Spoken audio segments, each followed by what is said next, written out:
Hoje a Júlia passou, desde ontem, na verdade, ela está querendo saber o tema da palavra. Diz que agora tem que dar com antecedência. Eu disse, então vai ser difícil. Às vezes Deus dá na hora, né? Mas Deus deu um pouquinho antes, então. A Manu já pediu, né? Aí a Júlia já tinha me cobrado isso.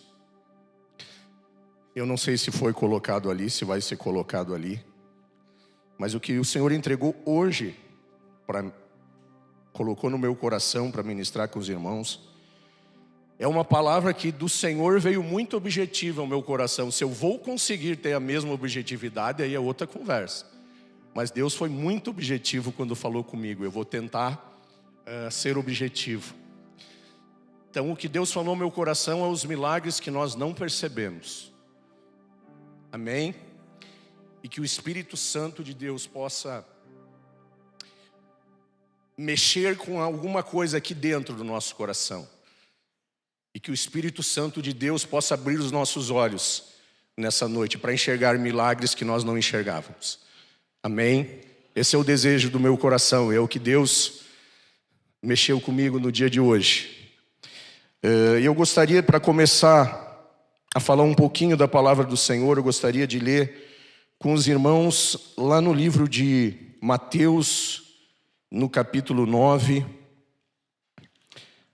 os dois últimos versículos do capítulo 9, 35 e 36. E depois a gente vai dar uma passada por todo esse capítulo 9, relembrando algumas coisas.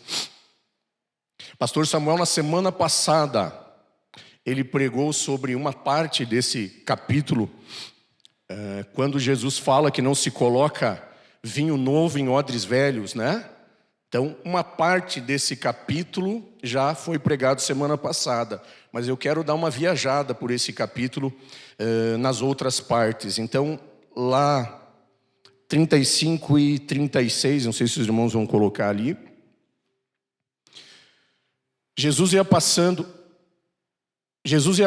por todas as cidades e povoados, ensinando nas sinagogas, pregando as boas novas do reino e curando os enfermos e doenças.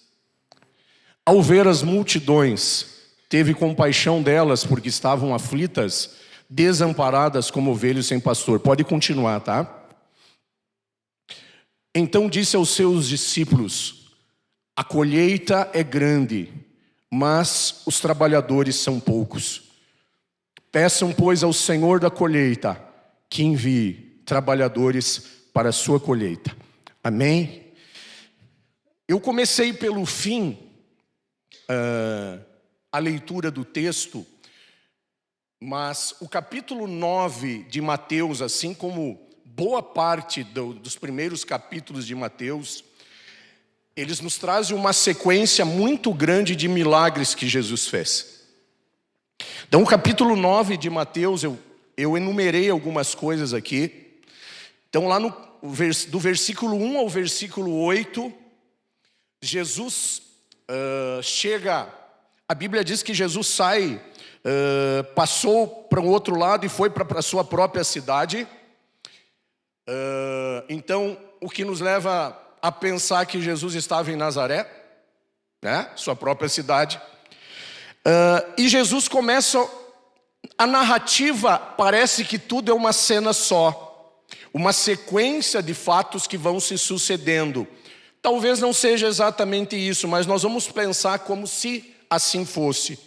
Então nós temos uma sequência de milagres que vão acontecendo à medida que Jesus vai passando por Nazaré. Então, do versículo 1 ao versículo 8, Jesus cura um paralítico. Lá no versículo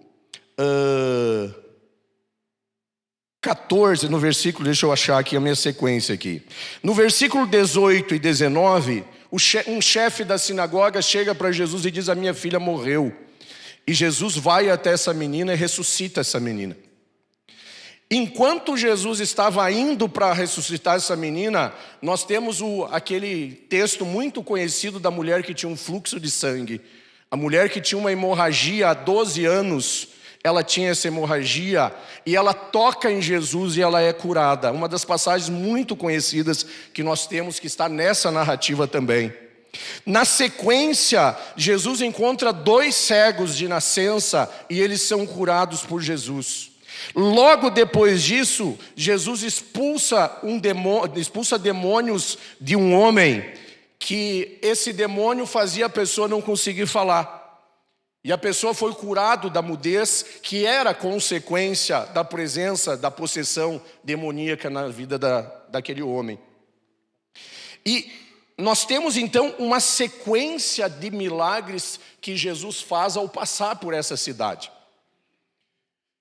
E aí nós chegamos nos últimos versículos, quando a narrativa diz que Jesus ia passando por todas as cidades e todos os povoados, e aí a gente percebe que a narrativa não se refere a só um momento, mas uma sequência de dias que Jesus passa ali.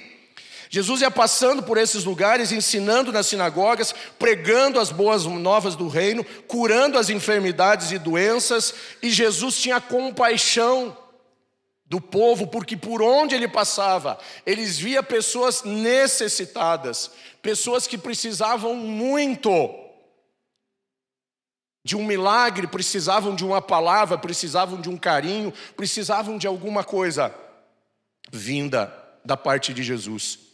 E aí nós temos esses versículos que são muito usados, por exemplo, quando se faz uma mensagem pensando em despertar ministérios, em despertar vocações. A seara é grande, poucos são os ceifeiros. Rogai ao Senhor da seara que envie ceifeiros para a sua seara. Mas o foco que eu quero dar nessa noite a respeito dessa palavra, em que nós temos uma sequência de milagres, e Jesus termina essa palavra falando que Jesus precisa de trabalhadores para o seu reino, para a sua seara, é que todos esses milagres, os quais eu citei aqui, eles não são difíceis de serem reconhecidos.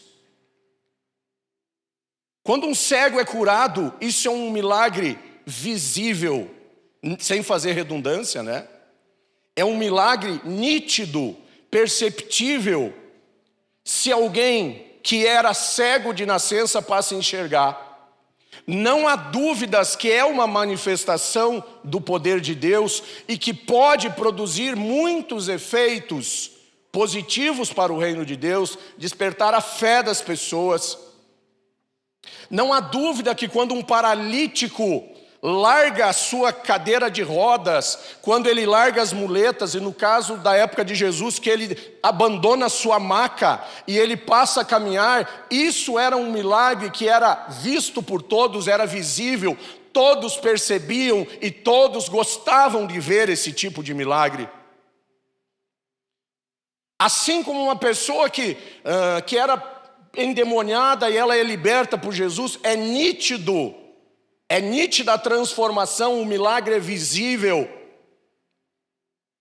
Mas o que eu quero falar, e o que o Senhor tem ministrado ao meu coração nessa noite, é que existem muitos milagres que nós não percebemos.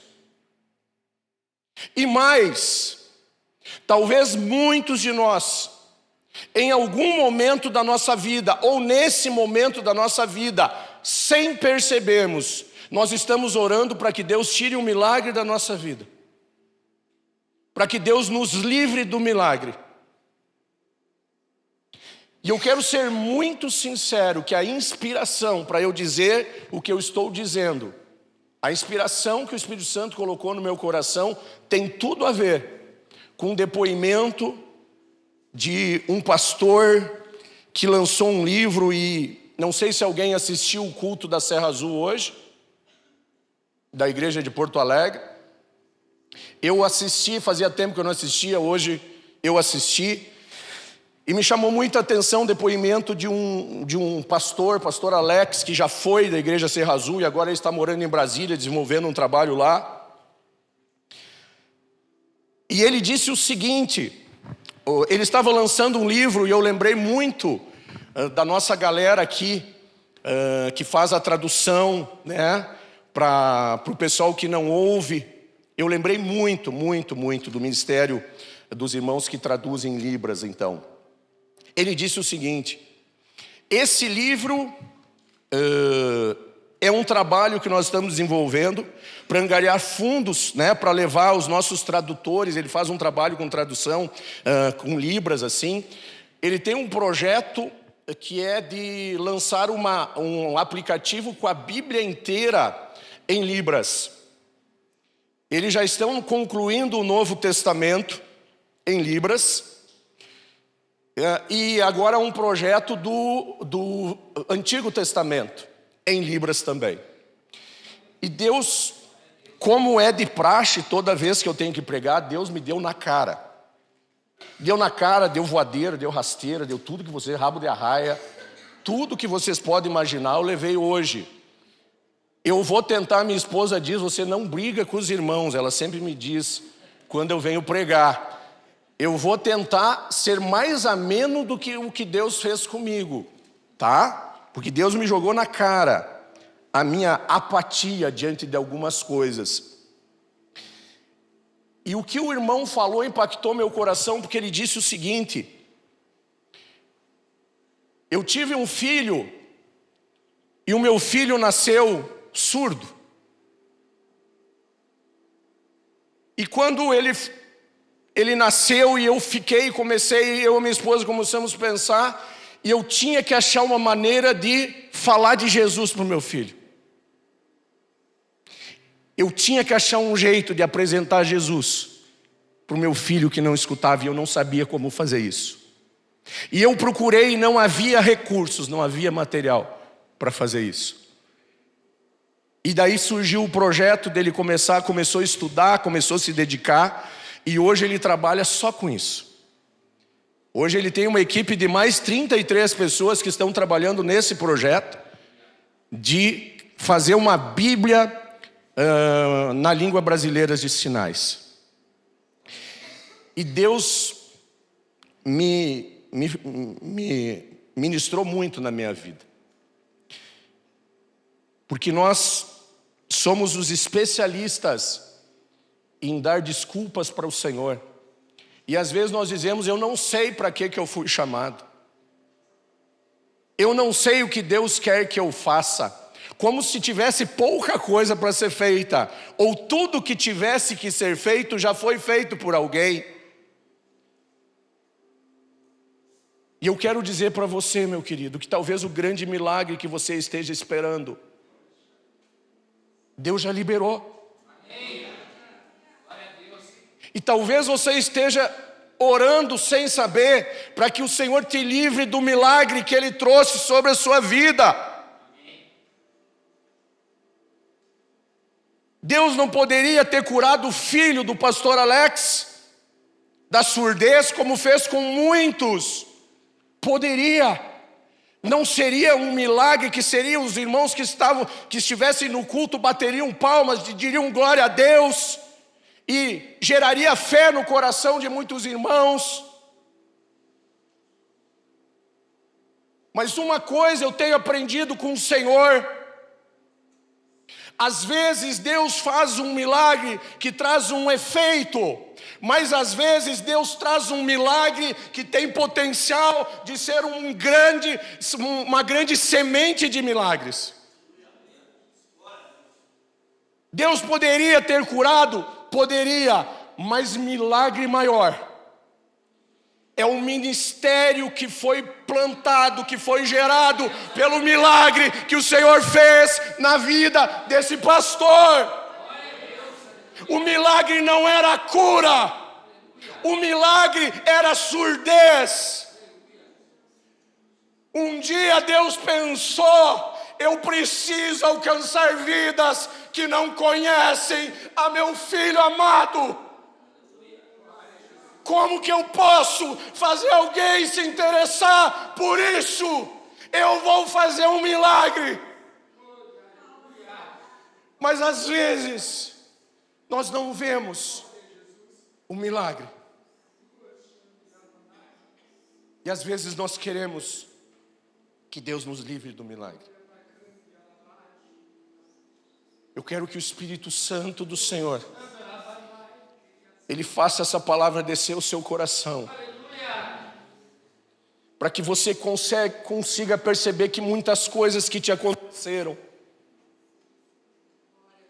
e que pareciam que eram o resultado da falta de fé, que eram o resultado da falta de confiança em Deus, que parecia ser só uma provação que ia passar. Muitas coisas que te aconteceram era um milagre do Senhor que tinha o potencial de produzir outros e outros e outros e outros milagres.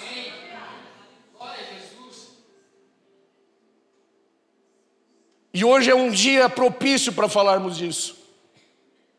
Hoje em todo o país, milhões de jovens estão fazendo a prova do Enem, terminaram agora há pouco.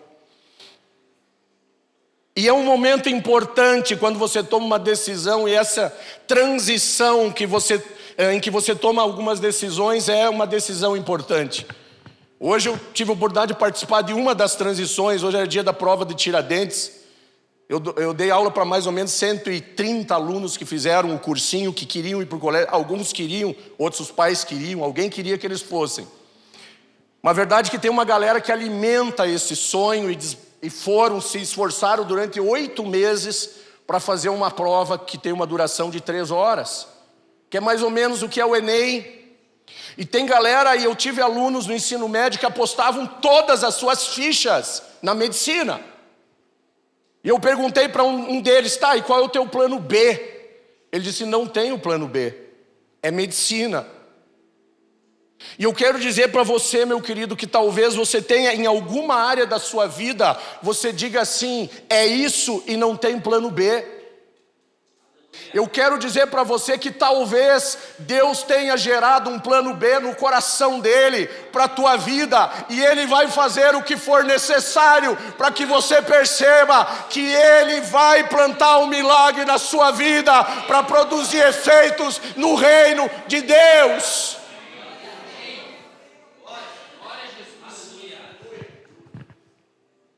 Eu vou dar um exemplo. Não é um exemplo de alguém que é crente, não, pelo menos que eu saiba, é alguém que já esteve na igreja. Tem um escritor que eu uso muito nas minhas aulas, ele escreve textos, alguns textos legais assim para trabalhar com jovens, com adolescentes. Ele fala muito a linguagem da galera mais jovem. Talvez alguns conheçam, que é Marcos Piangers. É um escritor que escreveu um livro, O Papai é Pop. Né? Ele deu palestra, hoje ele dá palestra para pais e filhos assim. Vou resumir a história. Um cara que não conheceu o seu pai, ele ficou sabendo quem era o seu pai quando ele era adulto já, e ficou sabendo que o pai não quis assumi-lo porque era casado, e a sua mãe teve um relacionamento de uma noite com ele, e desse relacionamento ele nasceu. Então ele passou a sua infância inteira sendo criado pela mãe, sem o pai, sem a presença do pai. E a primeira parte que eu conhecia dele era um cara que participava do programa, a época que eu escutava o programa Pretinho Básico. Tem um período que eu estava fora da igreja, eu escutava aquele programa todos os dias. E ele fazia parte, e ele era uma pessoa naquela época. Até um dia que a mulher dele engravidou, e já durante a gravidez ele entrou em crise, porque ele achava que não era a praia dele, ele ser pai. Mas a partir do momento que a primeira filha dele nasceu, aquilo modificou a vida dele. Aqui eu não estou falando, não estou dando um exemplo cristão, né? Mas eu estou dizendo que Deus faz isso nas nossas vidas, e eu não tenho dúvida que Deus também fez na vida dele, e eu não tenho dúvida que Deus tem um projeto na vida dele, em nome de Jesus. E a partir dali ele começou a mudar várias coisas que ele dizia e que não faziam mais sentido agora que ele ia ser um pai. E olha o que aconteceu. Ele disse, eu vou ser o pai mais presente que eu puder na vida da minha filha, porque eu nunca tive um pai presente. O milagre na vida dele não foi o nascimento da filha. O milagre na vida dele foi ele ter sido rejeitado pelo pai. O milagre começou a ser plantado na rejeição. Porque milagroso não é um pai escrever um livro. Milagroso é alguém que não teve pai e dizer: eu vou ser o melhor pai para os meus filhos. Eu vou ser um pai presente. E é isso que Jesus faz com nós. E talvez o exemplo que eu dei encaixe com a tua história de vida. Talvez em algum momento você sentiu falta de presença de pai ou de mãe na tua vida. Aquela lacuna que existia na certidão de nascimento. E talvez isso produza um efeito negativo, produziu um efeito negativo. Ei! Olhe as coisas que te aconteceram na noite de hoje com outros olhos. O milagre do Senhor, ele começa muito antes do ato imediato. Existem milagres que são imediatos, mas existem milagres que são plantados na nossa vida. E só durante a caminhada com Jesus é que nós os reconhecemos. E se Jesus te trouxe aqui nessa noite, é para dizer que você já tem milagre do Senhor na tua vida. Há milagre do Senhor na tua história. Porque a Bíblia nos diz que lá no ventre da nossa mãe, o Senhor já nos tinha escolhido. Nada que acontece durante a nossa vida acontece sem que Ele esteja no controle. E o meu desejo é que o Espírito Santo de Deus nessa noite faça você entender que é possível olhar o que te aconteceu como um milagre do Senhor, que vai produzir efeitos no reino do Senhor. E aqui eu posso usar um exemplo de casa também. O meu pai foi pastor Paranhos, pastor 23 anos aqui. Mas talvez, e o talvez que eu digo é quase certeza, ele não tivesse se tornado um pastor, ele não tivesse vindo para Passo Fundo estudar, não teria estudado direito, se tornado advogado e se tornado um pastor conhecido da minha mãe, se ele não tivesse, aos 11 anos de idade, perdido uma mão no engenho de cana. Uma situação dolorosa, de desespero. E aí eu vou dizer uma coisa. Às vezes a gente pega o que nos acontece e usa como justificativa para lamentar. Porque a gente não sabe que a gente está passando a vida inteira reclamando do milagre do Senhor. O meu pai não sabia aos 11 anos de idade, muito menos o seu pai que não conhecia Cristo, que naquele dia Deus olhou e diz assim: eu preciso de um pastor. Eu preciso de um pastor em Passo Fundo. Como é que eu posso fazer alguém aceitar? Já sei, tem um menino lá, eu vou fazer ele perder o braço, ele vai ir para a cidade estudar, ele vai ir para Passo Fundo e ele vai ser pastor. Dava para resolver o problema. Muitas vezes surgiu a ideia, os irmãos, mas vamos botar um braço mecânico. Vamos fazer um transplante. Nunca rolou, nunca deu certo. Porque o milagre do Senhor não é um problema para você, meu querido. O milagre que Deus faz é para transformar a sua vida. E para transformar a vida de pessoas que não seriam alcançadas se não tivesse acontecido o milagre inicial, que nós não reconhecemos, a não ser quando nós caminhamos com Cristo. E todo o capítulo 9 de Mateus, enquanto esses milagres são descritos, logo depois da cura do paralítico, no versículo 1, no versículo 8 fala da cura do paralítico, mas no versículo 3, a Bíblia diz que os mestres da lei, quando Jesus curou o paralítico, eles estavam pensando mal sobre Jesus. E Jesus reconheceu isso, porque Jesus disse para o paralítico, antes de dizer, pega a tua cama e anda, os teus pecados estão perdoados. E aí os mestres da lei pensaram com eles mesmos: olha, isso aí é um blasfemador. Quem pode dizer perdoados são os teus pecados? E aí Jesus disse: para que você saiba que o Filho do Homem tem poder, eu digo, levanta, pega o teu leito, pode andar. O que Jesus estava tentando ensinar naquele dia? O maior milagre não é o paralítico andar. O maior milagre é o perdão dos pecados. O maior milagre que alguém pode receber é o perdão dos seus pecados.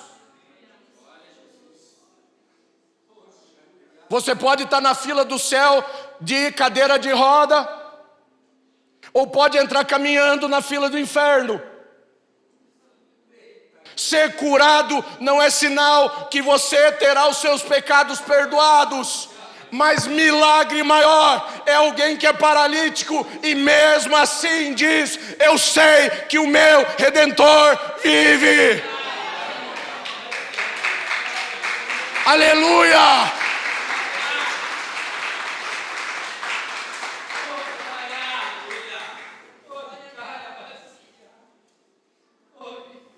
E eu louvo ao Senhor, porque eu nasci numa igreja e nós pertencemos a uma igreja que na sua origem começou com fogo puro e milagre para tudo que é lado. Estádios cheios de paralítico, de gente de cadeira de roda, e ficava centenas de cadeiras de roda no estádio. Foi o início. Aquilo alimentou, gerou fé no coração das pessoas que começaram a se converter a Cristo aos milhares aqui no Brasil. Mas milagre maior são aqueles que não foram curados e disseram: eu aceito Jesus como Salvador da minha vida.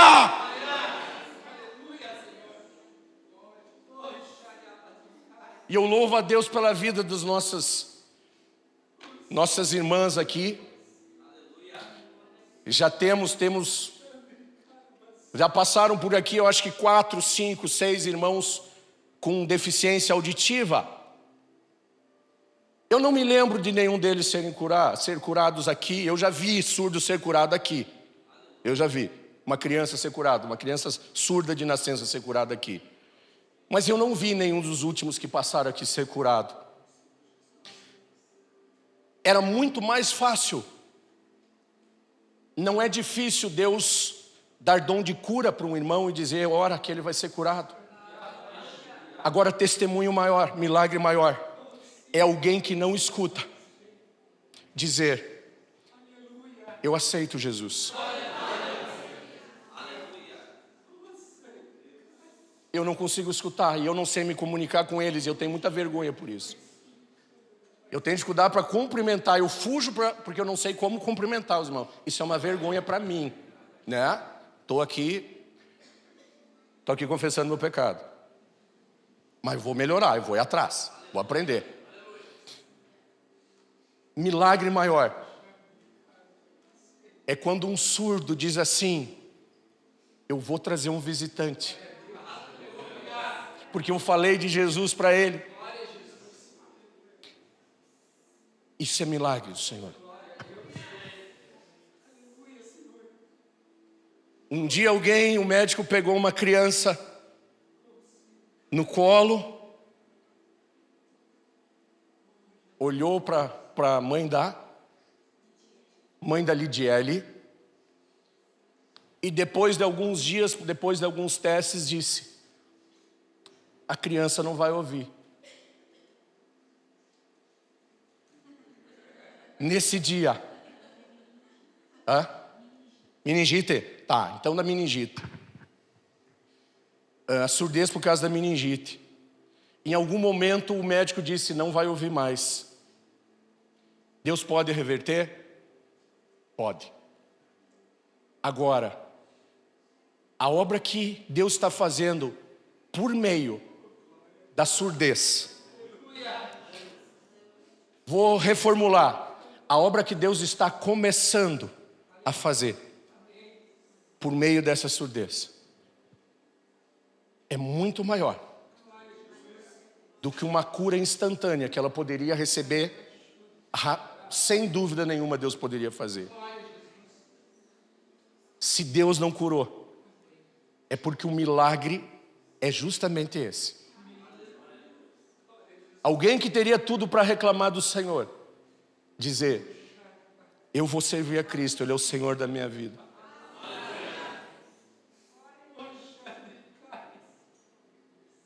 E queira Deus que o Espírito Santo seja capaz de me fazer nessa noite, a olhar para a minha vida e perceber quanto milagre eu vivi e não percebi. Quantas coisas me aconteceram que eram milagre de Deus e eu pedi que Deus me livrasse do milagre. Tem coisas que a gente não sabe explicar na hora e não sabe o que dizer para as pessoas. Situações. Agora, há uma semana aí, teve a menina que morreu eletrocutada lá, lavando a calçada, né? Filha do João Panaro aqui. Eu não tive coragem até hoje. Ele é meu cliente. Eu não tive coragem de ir lá. Eu não sei o que dizer para ele. Nesse momento é uma coisa que não há o que dizer. E nada que se diga faz sentido algum, né? Mas eu não tenho dúvida que algumas coisas acontecem nas nossas vidas e às vezes nós perdemos alguma coisa. Porque Deus, a nossa perda é um milagre de Deus que semeia um ministério na nossa vida. No caso do pastor Alex, do pastor Paranhos, Deus tirou um braço e gerou um pastor. No caso do pastor Alex, Deus deu um filho surdo e ele gerou um ministério que vai alcançar milhões de pessoas. Porque pelos dados que ele deu hoje, nós temos 9,7 milhões de deficientes auditivos no Brasil. E só 1% se declara cristão. E vamos ir mais à frente. Quem sabe, falta ouvir, diz a palavra que para Jesus voltar, o evangelho tem que ser pregado a toda criatura. Quem sabe não está aí. Sabe que não falta essa galera que não tem uma Bíblia para eles? E será que é só os surdos que enfrentam essa dificuldade? Será que no nosso meio Deus não tem pessoas que Deus já plantou ministérios, mas que nós não estamos vendo? Precisa ter gente, Mateus, para falar de Jesus para quem está preso? Alguns bandidos, alguns ladrões, Deus salvou na cruz. Outros, Jesus disse: naquele dia eu vou dizer, eu tive preso e ninguém me visitou. Eu tive fome e ninguém me deu comida. E eu quero encerrar, ou partir para os finalmente, aqui eu disse que vou tentar ser objetivo. Dizendo que durante toda a narrativa do capítulo 9 de Mateus, enquanto Jesus ia fazendo o milagre, tinha sempre um abençoado de um religioso que criticava. Tinha o mestre da lei e foi o primeiro. Depois, na mesma narrativa, Jesus chama Mateus, que era um coletor de impostos, era um publicano, que era uma pessoa que não era bem vista. O pastor já pregou aqui e vários irmãos pregaram sobre Zaqueu, que era um coletor de impostos, e não era uma pessoa bem vista na sociedade, porque lograva as outras pessoas, roubava na arrecadação dos impostos.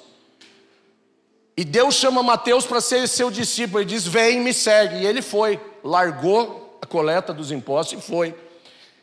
E logo em seguida a narrativa diz que muitos coletores de impostos publicanos se reuniram na casa de Jesus. E a narrativa coloca lá, publicanos e pecadores estavam na casa com Jesus. E imediatamente os fariseus começaram a dizer: se junta com pecadores. Na sequência, Os discípulos de João Batista, que agora começavam a ver que Jesus tinha discípulos também, disseram: por que os discípulos de Jesus não jejuam e nós jejuamos? As críticas dentro da própria, vamos dizer, dentro da própria igreja. Os seguidores de João Batista agora criticando os seguidores de Jesus, dizendo: nós jejuamos, eles não precisam jejuar. E assim vai seguindo. E os fariseus, de novo, no final do capítulo, quando Jesus expulsa demônio, eles dizem: esse aí expulsa demônio porque ele é o príncipe, pelo príncipe dos demônios. Ele expulsa demônio em nome do demônio. Para finalizar, o que eu quero dizer para vocês, meu querido, é que na nossa caminhada com Jesus, nós vamos ver, tem milagres que são visíveis, e tem milagres que nós só reconhecemos se nós realmente estivermos caminhando com Jesus. Na cura dos cegos, o maior milagre não foi a cura dos cegos. Foram 2 cegos se aproximarem de Jesus, e quando Jesus disse: vocês creem? Eles disseram: eu creio. Esse é um milagre. O milagre é a fé que 2 cegos tiveram para ser curado. O milagre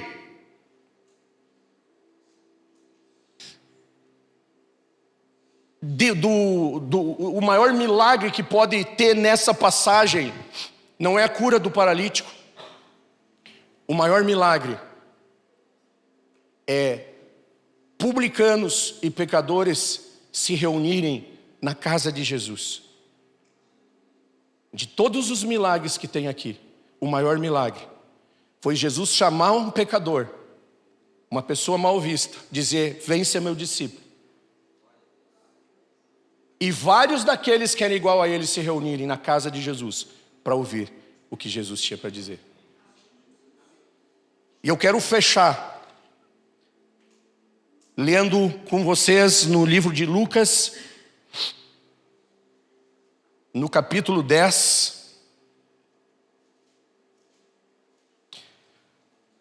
o versículo 1, depois o versículo 9 e depois o versículo 17 em diante. Versículo 1.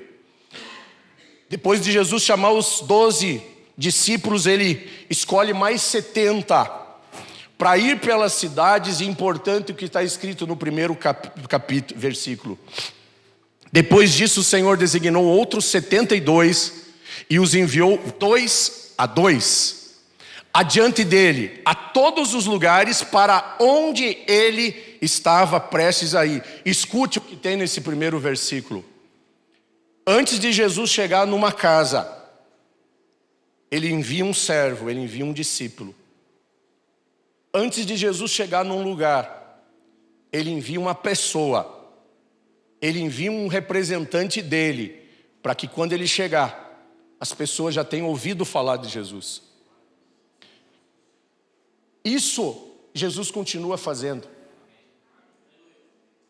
Eu preciso entrar naquela empresa, eu tenho vidas para salvar lá, então eu vou te enviar antes, e você prepara, você anuncia Cristo. Quem receber, amém. Se não receberem, amém. Vai na frente, vai e anuncia o que eu estou dizendo, anuncia as boas novas, anuncia o evangelho. É isso que Jesus fez, e ele nos ensinou. Ele nos manda anunciar as boas novas, e depois ele vai e alcança os escolhidos. Amém? Versículo 9. Curem os doentes que ali houver e digam-lhes: o reino de Deus está próximo. Pode ser o 10 também. Mas quando entrarem em uma cidade e não forem bem recebidos, saiam por suas ruas e digam: até o pó da sua cidade que se apegou aos nossos pés sacudimos contra vocês. Fiquem certos disso, o reino de Deus está próximo. Aqui, deixa eu ver, pode passar 13.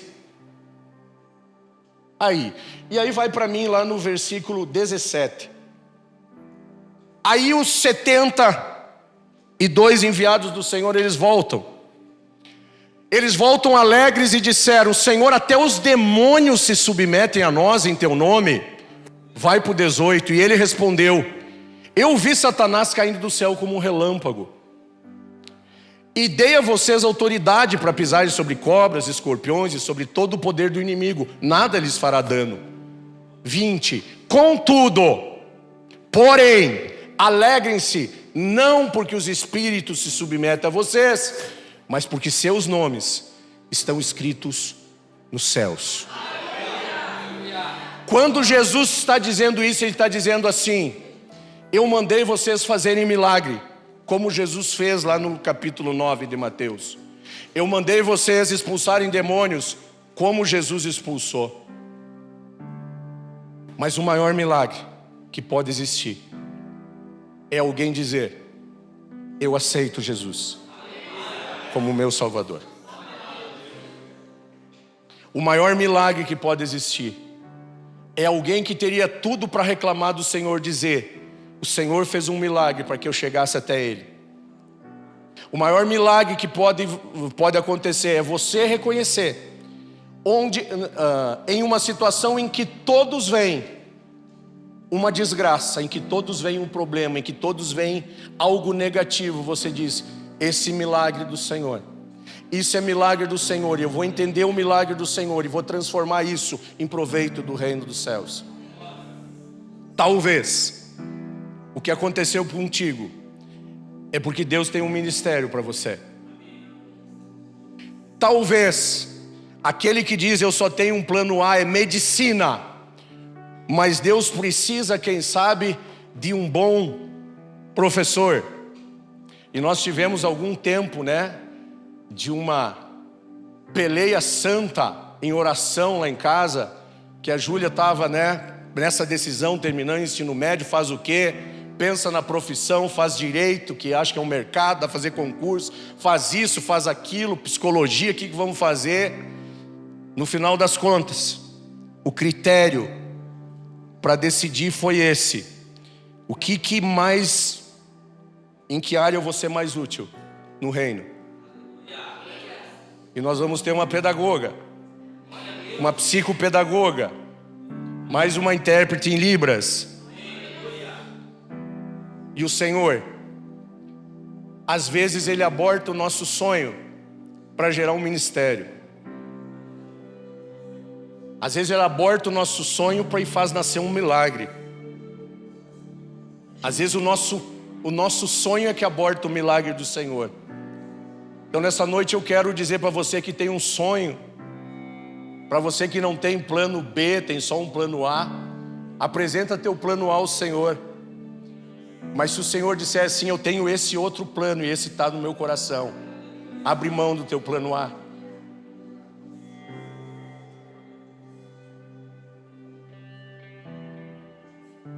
Nós não sabemos o critério que Deus usa, nós não fazemos noção, quando Deus olha para nós, o que Ele vê em nós. Eu conheço pessoas que se lamentam a vida inteira por ter aberto mão de fazer uma faculdade, de fazer não sei o quê. Eu conheço mulheres que tiveram muitos filhos e que se lamentam a vida inteira: o meu sonho era estudar, eu abri mão de tudo por causa dos filhos. Não lamente abrir mão de coisas que são menos importantes do que aquelas coisas às quais você vai se dedicar. Você não vai perder nada por dizer: Senhor, eu abro mão do meu plano A, porque o teu plano é perfeito, é agradável e é eterno. E eu quero pedir que o Senhor nessa noite Ele esteja trabalhando no profundo do seu coração. E há coisas que palavra humana alguma é capaz de fazer, e nós sabemos isso. Às vezes perder alguém cria uma lacuna difícil de nós aceitarmos. Mas às vezes é a forma que Deus encontrou quando Deus pensou: eu preciso de alguém que tenha tempo para ter intimidade comigo. Eu não sei os milagres, as coisas que já te aconteceram e que Deus vai fazer você identificar como milagre. Nem tudo que acontece na nossa vida é milagre, gente. Às vezes é provação.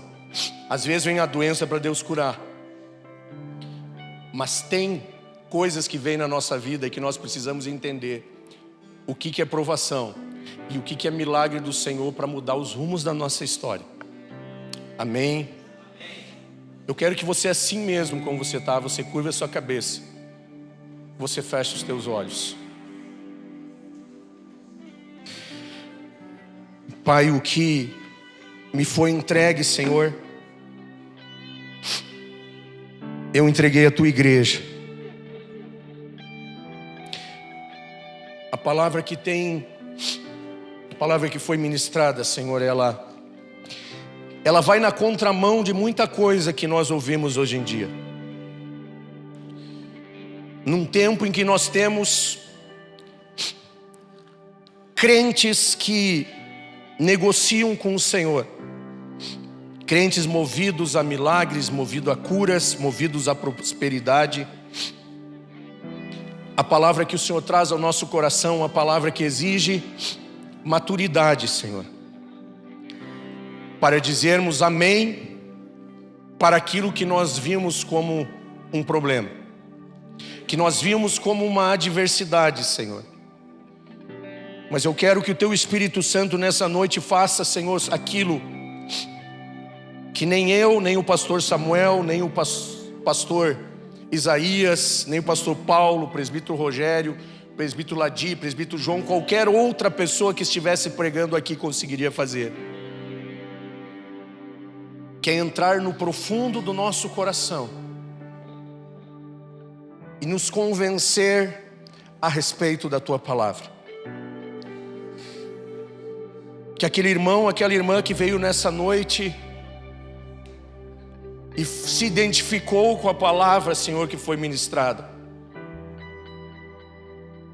que o Senhor possa abrir os olhos espirituais para que perceba que o que lhe aconteceu permitiu que hoje ele estivesse aqui para ouvir a Tua palavra. E que nunca, Senhor, de maneira alguma, durante a nossa trajetória como cristão, nós façamos orações que tenham por objetivo nos livrar daquilo que nós não sabemos e que é milagre do Senhor na nossa vida. Faz-nos enxergar os milagres que nós não enxergávamos, Senhor. Faz-nos enxergar que muitas coisas que nos aconteceram são sementes de ministério, Senhor. Semente de vocações, de profissões. No caso do pastor Alex, o filho surdo fez com que ele dedicasse muitos anos da sua vida estudando, se esforçando, buscando graça do Senhor, para conseguir falar de Cristo para aqueles que não ouvem. Que o exemplo do pastor Alex possa contagiar a minha vida e a vida dos irmãos, e que possamos entender que o Senhor tem milagres diferentes, difíceis de entendermos, mas que podemos vivê-los, Senhor. Que as sementes de milagre plantadas na nossa vida e que ainda não frutificaram, Senhor, porque nós não as havíamos reconhecido, elas possam começar a produzir frutos, Senhor. Frutos para o reino, frutos para a eternidade, Senhor. E que nas nossas decisões que tomarmos no nosso dia a dia, o nosso primeiro critério seja o Teu reino, Senhor. Em nome de Jesus nós oramos. E te agradecemos, Senhor, porque o Senhor cuida de nós com tanto carinho, Senhor. Tu conhecia as nossas necessidades muito antes de entregar essa palavra. Obrigado por cada irmão que está aqui, quem sabe visitante nessa noite, que foi alcançado pela tua palavra. Que essa palavra continue ministrando aos nossos corações nesse dia, ao longo dessa semana, e transformando a nossa forma de ver as coisas no teu reino, em nome de Jesus. Amém.